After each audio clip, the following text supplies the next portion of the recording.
you end the book talking a lot about storytelling and talking about how that relates to things like intergenerational solidarity, and you tell this story about going into a classroom,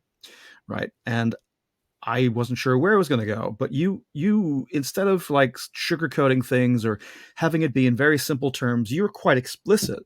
about how you basically gave it to these kids between the eyes, quite young, I'm guessing quite relatively young kids, but like how bad could it get? And you're like, well, it could get pretty bad, and wondering if they were just going to be freaked out by that. And I think a lot of people struggle with this about how much truth to tell, where to pull punches, whether not treating everyone like children, but the idea of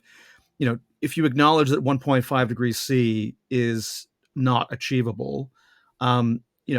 I mean, I've been involved in pretty hairy debates about this stuff, but whether you should, whether there's some sort of obligation to not do that or pretend that that's just not going to be exceeded.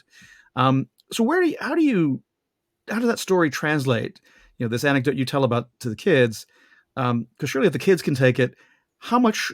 how blunt should we be being when we do fail in actually keeping below some of these limits, and what should we do with that moment as a